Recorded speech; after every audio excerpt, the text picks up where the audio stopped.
morning, GFL fans, viewers, audiences alike. Welcome back to everyone's favorite Ball and Chain Morning Edition. Brian, it's a little early for both of us. Got coffee in hand. How are we feeling today? We're feeling good.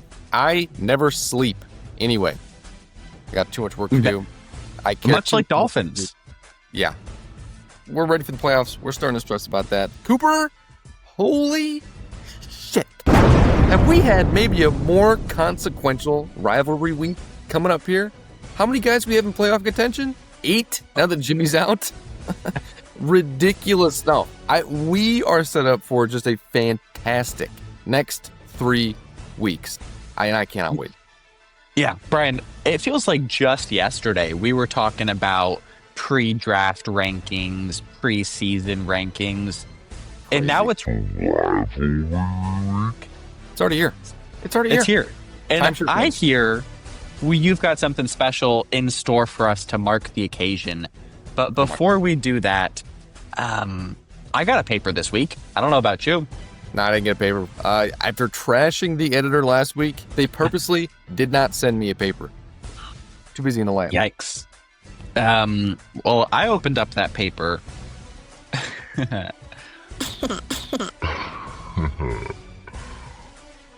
What was on the first page? Penultimate Prestige. Penultimate Prestige. This late in the season, it's easy to start seeing the separation between the boys and the men, right? Yeah. As you mentioned, we've got teams kind of all over the place, quite a pack in the middle, but we do have that clear bottom of the barrel. And I think there was a matchup last week that not a ton of people tuned into, which was the Miners versus Whittingham Sports. And I am so pleased to see Caden go out there, say, put some respect on my name, nearly doubling Kyle's measly 64 points, putting up a respectable 118 off a 33 bomb from Tet as Carolina complete the sweep over Atlanta, 24 from Nico Collins. Caden's averaging 116 points over his last 3 games, 15 points above his season average. I think he's peaking at the right time to avoid any dogs in his future. Goodness, that's not good for you. Oh, no, you got him this week. Goodness gracious. Yeah, is the Tet breakout here? I was going to say closeted Panthers fan, but as a Panthers fan, is it finally happening? I mean, see who's starting at QB for the Tinglers this week. Yeah, stay tuned on that front. We'll see how that goes. Do you want me to keep rolling here? You got it. Don't let me stop you.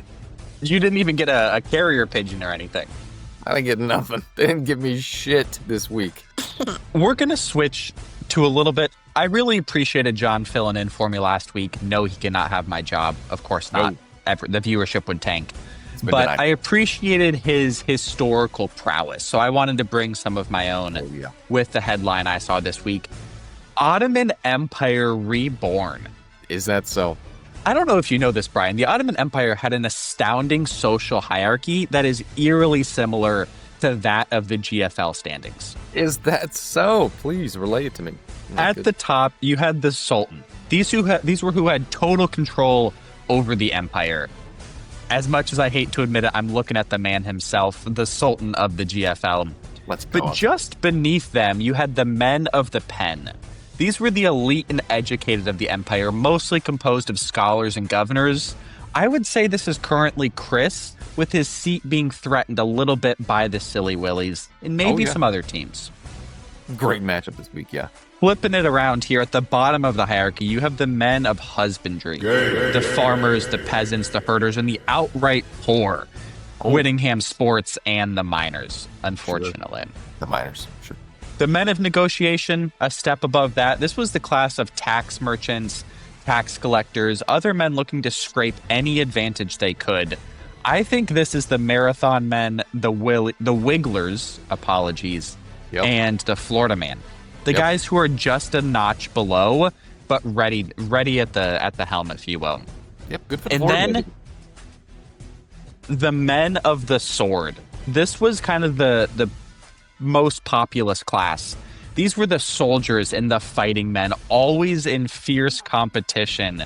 The Willies, Bismuth, LeBron's third leg, the Mulligans, and the Tinglers. Everyone ready to duke it out. And Brian, why this is all so significant and why I think we're seeing this happen now. Please. The Ottoman Empire was founded in 1299. The exact number of points scored league-wide last week, which was our lowest of the season, which I think is the calm before the storm. I sense a war on the horizon with Rivalry Week kicking off. Holy shit, Cooper. Are you kidding me? The number of points scored? You calculated and then you got a headline off of that? That's fantastic. As the Sultan, I hope I keep my position, but oh my God, I am excited to see what comes up here. As am I. I don't know who's going to... Anybody could not make it. Anybody. No idea. Chris could have 3 bad games and be out for John. Like anything can happen. Literally anything. Man, cannot wait. The script writers were cooking on this one. All right, if I may, with my final headline, then I know we have other things to get to. You may. I think you'll appreciate this one. Sure. Triples are best. Okay. Oh, yeah. Yep. Doubles are good. Triples are best. Triples are best. Yeah. We've talked a lot about Agent 007 this season. God, but I want to talk about a different James Bond. No way. I want to talk about James Bond III, as in I, the American actor, director, and filmmaker responsible for the 1990s horror film Death by Temptation. Sure. Jimmy has had some unorthodox 00 games, but this past week he elected for the unfathomable 111. 1.7 points from Njoku, -1 points from the Chargers' embarrassing loss to Jacksonville, 1.5 points from Calvin Ridley III. Meanwhile, Tampa's RB3, Sean Tucker, puts up 34 points on the opposing sideline, loses a pivotal matchup to LeBron's third leg, 91 to 142, dropping to 5-6. Also, Kenneth Walker III finally scored a touchdown. Praise the Lord. Oh my God. I had such joy being able to text you about that. Oh my God, it's not George Halani in there? You got to be kidding me. I'd just like to say, what a coach. Brett has been coaching his ass off these last few weeks. Jordan Love, Troy Franklin, get in there. Sean Tucker, pick up, get in there. This is what we're talking about. This is what we see from LeBron's third leg. Now, Cooper, we're talking about coaching. We're talking about all that. I know you know. It's probably in the back of your paper. It's finally here. Every year, it's finally here. I don't sleep for a week straight, and I crunch the coaching numbers of the PFL to give you the all-inclusive number that tells all of you how good of a coach you've been this season. Yeah, simple as that. Let's get into it, shall we? Please. Oh, my goodness. Are you ready? Yep. I'm loving just the approachability I feel from it this year is heartwarming. Sure. Yeah, of course. This is the coaching metric by the ball, just so you all know. Before I get into all these formulas and all these numbers, I just need to say, all the scores here from each individual formula are normalized to 0. So you're either positive or you're negative. And those scores are weighted accordingly based on coaching importance. That's all. I gotcha. Are you ready to get into this here? Number 1, have you prepared your brain? Oh my As goodness. ready as I can be. Number 1, points scored above average. This one is the easiest. Points for minus your league average points for divided by 10. This one's easy. Are you scoring league average points? Then you're going to get a big 0. That's what this looks like. Got it? Divided by 10. Of course, divided by 10, 2. Of course. Yeah, I think so. Yeah. We're going to be adding all these together to reach our final number. Just so Of course. Number 2, score deductions. No players out or on bye this year. Can you believe it? Every single year we've had a player played that was out or on bye. Hasn't happened this year. So I'm very proud of us in that aspect. However, there have been other I see a few in the lineup as of now. Absolutely. Absolutely. Due to punishments and whatnot. So that it may seem as if we are singling someone out, but we'll get to that a little bit later. Number 3, trade effectiveness. This is the sum of all the trades that have been made in the GFL according to your team. You take the total players traded for points minus the total players traded away points. You're basically saying what group of players scored more points did you win that trade? Was that a better trade? Is this a better group of guys? Or is this a better group of guys? You know what I mean? Does that make sense? It makes total sense. I'm just thinking of what a headache it would be to track that down for every team. Hey, this is why we keep you on staff. Cooper, we haven't even scratched the surface of that. Divided by 10. And this is all somewhat similar to what we had last year. I think this next metric is the kicker. And it is the key that I have unlocked since last year that has given us a clearer picture of the GFL. I cannot wait. Number 4, the points per fab dollar spent above the next highest bid, the fab efficiency, or for short, the PPFDSANHB. Above next highest bid? Yes, Cooper, next highest You're a bid. psycho. I am. Because last year, we just did it off of how much you've spent, how much you got left. We're going to divide that total. That's not very fair. If you get a guy like, Emmanuel Wilson this week, who everybody's bidding on, then it makes sense to spend a really high number on that guy, you know? Yeah. Next highest bid is 150. That's an efficient bid. You only spent 20 more than you had to. And I'd like to measure that. So what you need to do is you need to take the total points of all those acquired players that you've gotten, that has been in your lineup, total points of all those guys, divided by the fab spent and the next highest bid. Yes, Cooper, the next highest bid. Are you ready to get into this? And does that make sense? I'm having a tough time keeping a hold of the breadth of this, of the scale of this metric, but I'm here. It has tremendous breadth, and I need you to be prepared for that. Let's get into the numbers, shall we?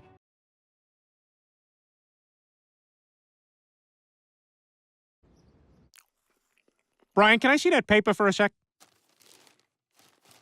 Huh. That's odd. I thought that would be big news. You thought what would be big news? Well, there seems to be an absence of a certain ornithological piece. A headline regarding mass awareness of a certain avian variety. What are you talking about? Oh, have you not heard? It was my understanding that everyone had heard. Heard what? Brian, don't! Oh, well, a bird, bird, bird. But birds are word, well, a bird, bird, bird. But birds are word, well, a bird, bird, bird. But birds are word, well, a bird, bird, bird. But birds are word, Brian, don't you know about the bird? Well, Peter's gonna tell you about the bird. Well, a bird, bird. But birds are word, well, a bird. Surfing. How does that look? Look That good? looks good.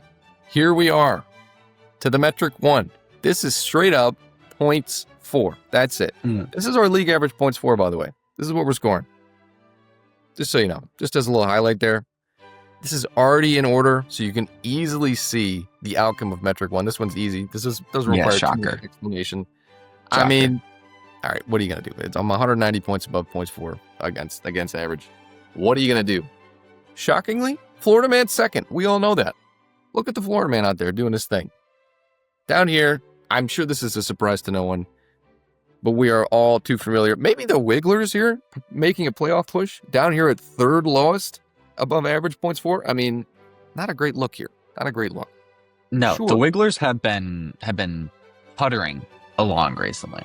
They have. What I want the points 4 to symbolize, we can take a little bit of the draft in. It's all who you're playing in your lineup. Who are you playing? How many points are you getting from the available group of guys? That is the coaching measure here. Yeah. All right.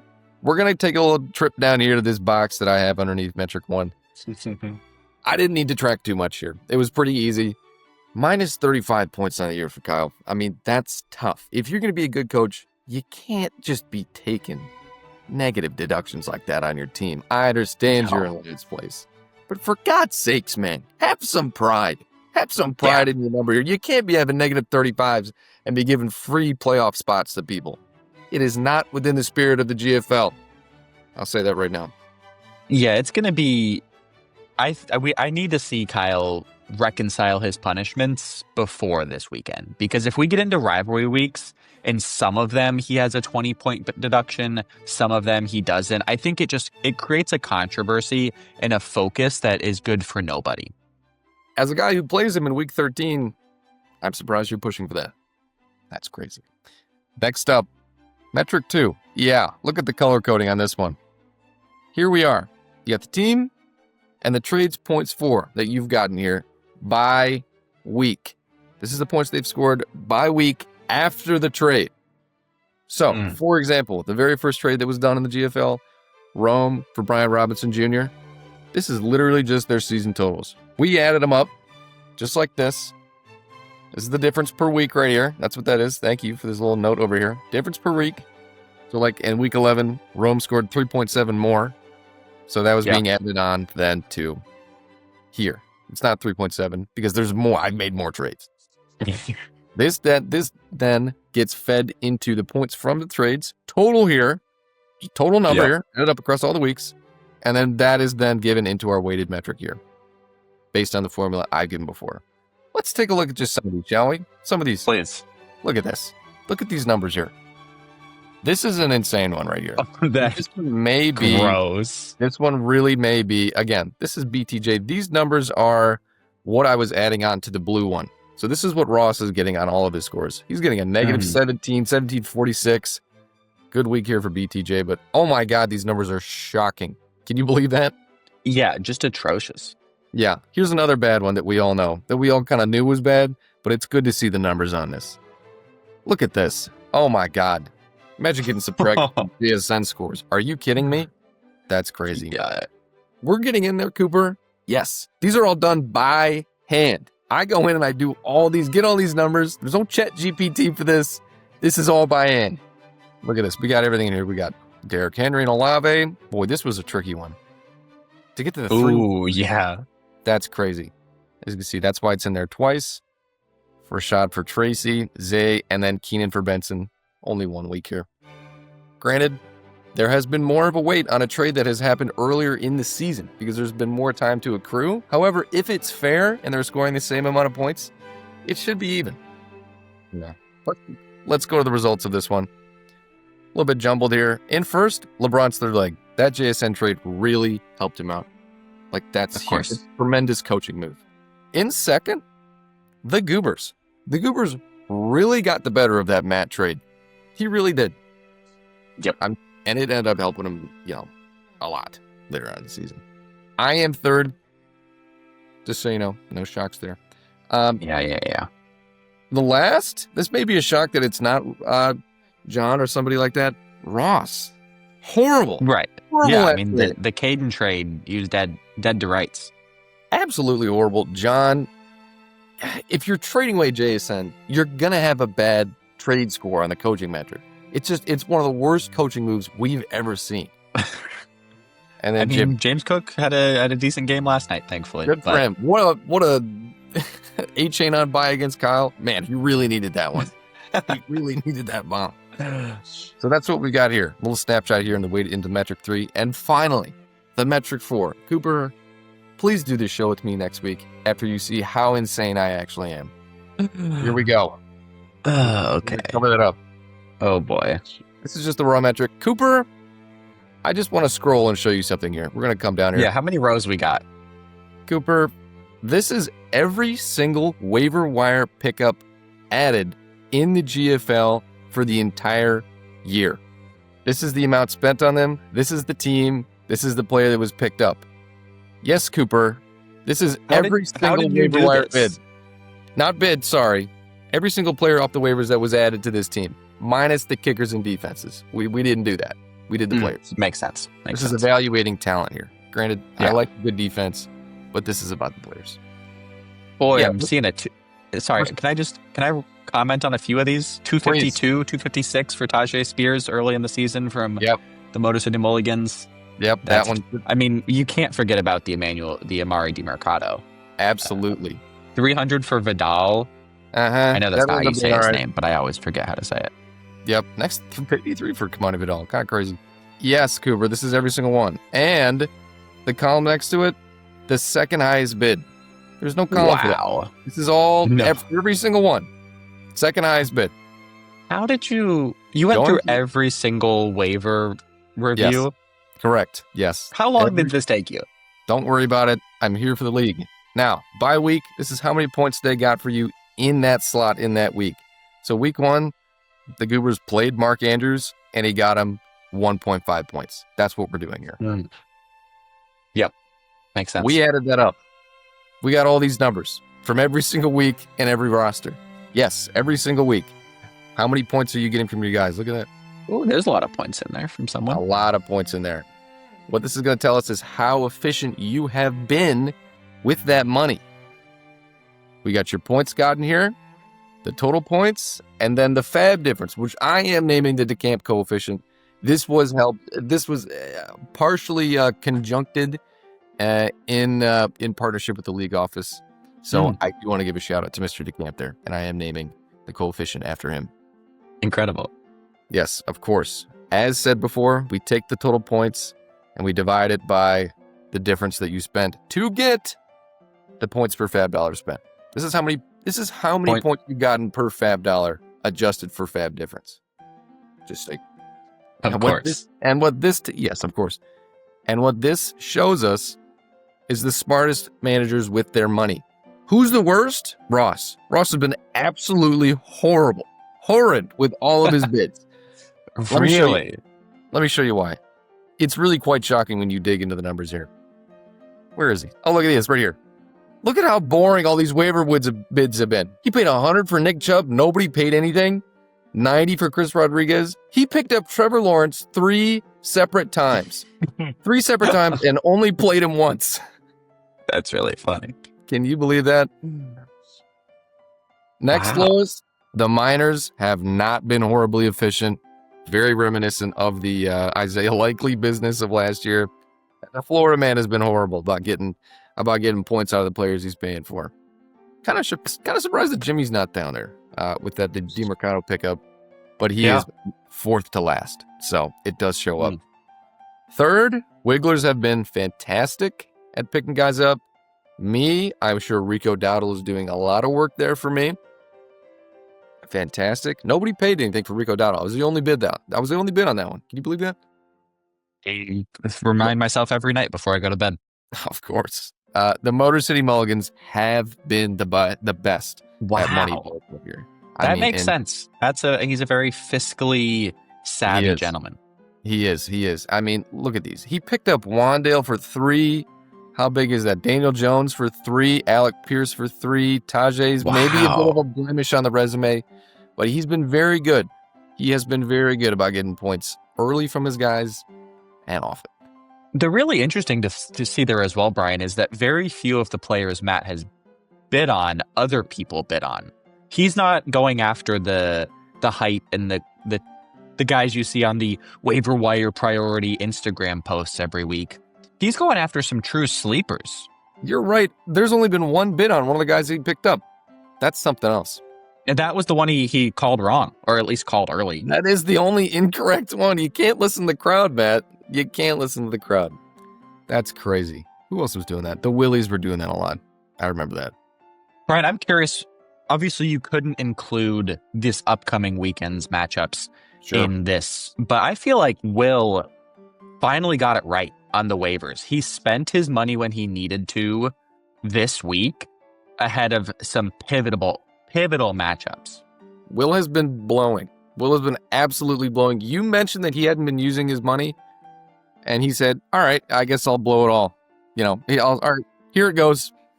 Sometimes you got to give him a little nudge. Sometimes. I mean, good Lord. 269 on Kareem Hunt. Come on, man. What are we doing here? Now, the final scores. Cooper, are you ready? We know what this is going to say. Listen, it's not my fault. It is my fault. It's not my fault. The numbers speak for themselves. Here it is. This is the final ranking. I am up here at first with a score of 12.2. Followed up closely by the Bikini Bottom Goobers here. And what LeBron's a third leg. drop off the podium. Isn't that something? Also, LeBron's third leg, maybe not the highest in points for. He's sitting right in that middle of that 6 and 5 pack. But he, as I said earlier, has been coaching his ass off. I mean, seriously, look at the drop off.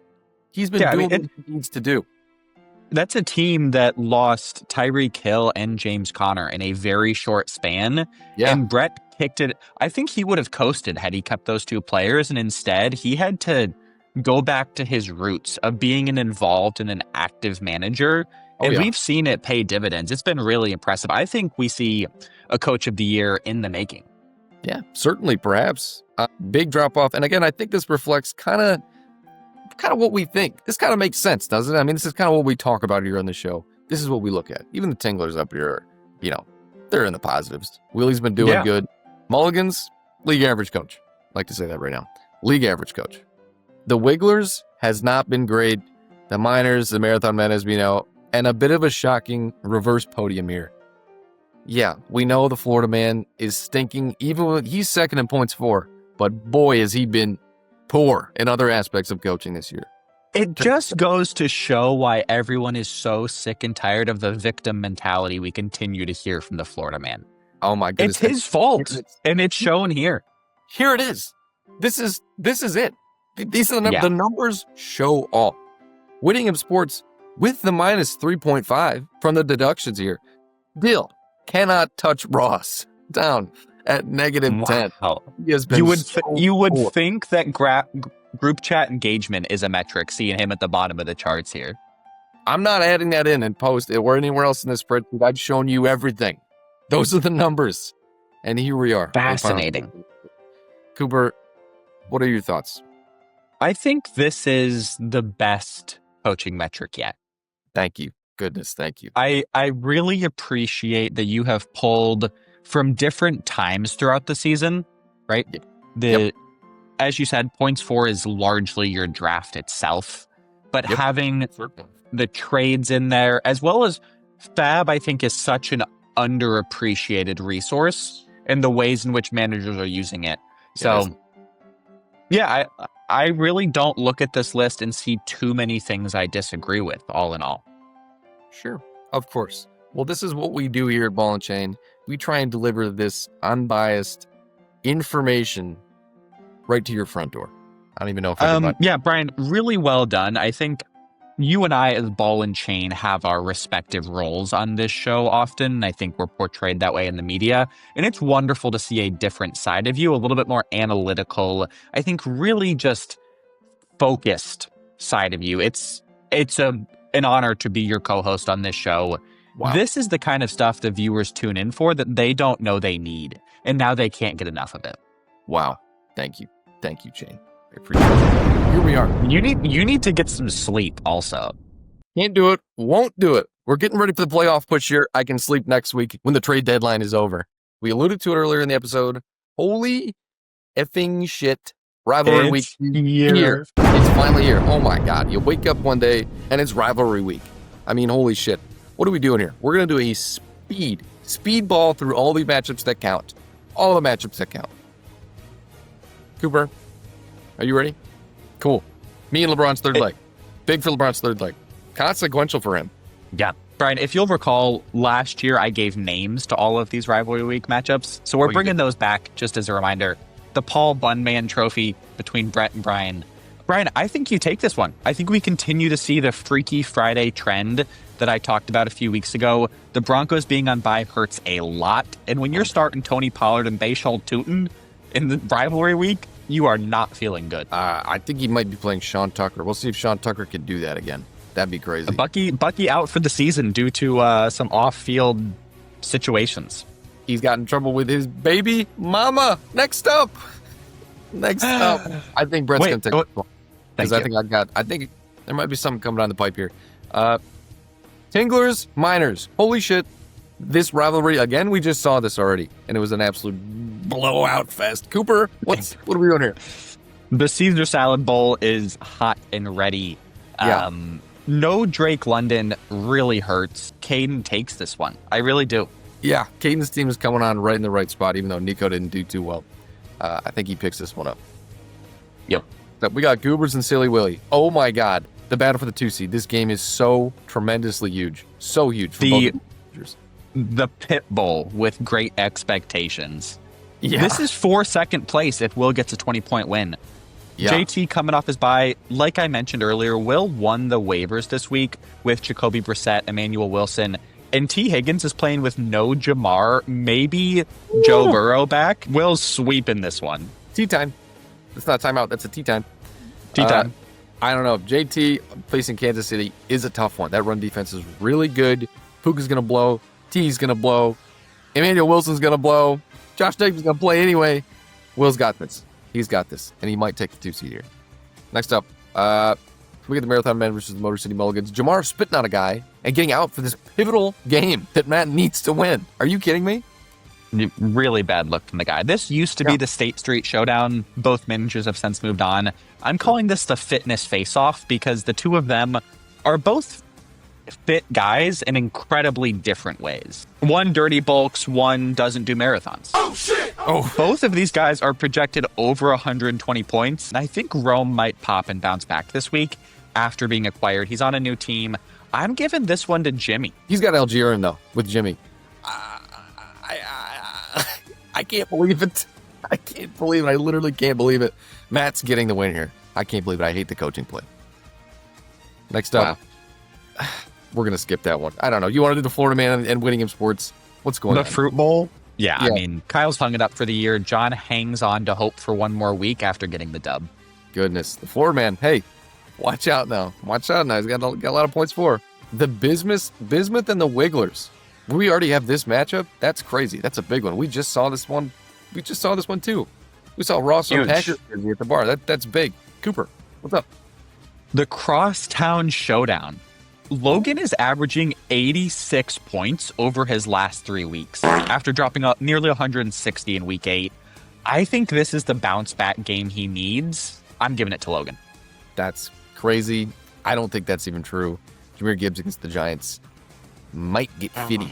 It's tough. It's a tough look. I'm giving it to Ross. Wow. Okay. Cooper, I cannot wait. I cannot wait for next week to see the results of all these games. I can't believe it. I am so excited. Brian, there's only one other thing to do today. What's that? That is our bonus segment. Let's go. People have so enjoyed when we've assigned managers to miscellaneous objects or different things. So we're going to take that in what I think is a rivalry week appropriate direction. Think about you're a kid, you're bickering with your brother, you're bickering with a friend, and you want to hop on the GameCube or the Wii and settle it between the controllers. What game are you playing? What game am I playing? Probably Smash. Exactly. You're playing Smash Bros, Melee, or Brawl. We're not going Ultimate because who has time for that? I'm going to give you a coach, and you're going to tell me which Smash Bros character that coach is. Or you can take it which character that coach would main. I think I'm going to do who they are. Fantastic. Let's see. Brett, a LeBron's third leg. Brett, that's Donkey Kong. Easy. Chris. Chris, he's Kirby. I like it. Ooh. He's Kirby, yeah. Ross. Ross? He's Ross. Interesting. I think Ross is Falco. That's what I think. Ooh. I wouldn't have expected it, but I like the pick. Brian, your brother Caden? That's easy. I'm looking at him right now. Who's the guy from Pinkman? Olimar? Olimar. He's Olimar. Absolutely. Little space cadet. How about Matt Fannin? Matt? I think Matt is Wario. He's got to be Wario here. I think that makes sense. How about Logan? Logan, he is Zero Suit Samus. You're just gonna put the picture up. I see it right now. That's who he is. Oh, that's good. Will. Will? Who is Will. Will? I think Will is Rob. Oh, okay. Sure. He's either Robotic Rob, operating buddy. he's either Rob or he's Yoshi. So he can go ahead and pick this one. Will, go ahead and comment down below. Which one do you want? Kyle. Kyle? Kyle's Meta Knight. He's a bit of a villain at the moment. John of the Florida Man. John of the Florida Man, you say? I do say. Is that so? John, you're Jigglypuff. That's what you are. I can see that a lot. That's the Florida Man. Couple more here. Our commissioner, James. James DeCamp. God, I already used Donkey Kong. Where the hell am I going to go with this? Ganon. That's what I think he is. I think he is. And last but not least, in whichever order you please, Ball and Chain themselves. Could be a character. I need you to do me. And I'll do you. Fantastic. You're Mr. Game & Watch. Yeah. Easy. Easiest thing ever. I think this year specifically, you're Solid Snake. That's really, is that so? I was going to say the ice climbers, but that's sure. I'll take that too. Oh. Sure. Well, Snake, a little overpowered, I think. He just Very good. comes in with guns and missiles and bazookas, Love that. and then he hides in a box, which is what you're about to do for the next 4 weeks. I certainly am. Not I'm caring lying. about your team. It's going to be interesting to see if you come back with a fire and a vengeance, or if you've taken your foot off the gas. You're right. Extended buy starts now. Wow. Yep. Cooper, thank you for joining me. I cannot wait to see what's coming up here. It's just that I'm so excited to see who's going to As make it. am I. Who's gonna join me up here in the playoffs in the GFL. I mean, holy shit. I'm excited. Yeah. We'll be here probably not the same time next week because Who it's the knows? morning and, we don't normally do this, but I'll see you next week. Absolutely. Cooper, ball Ball and and chain. chain.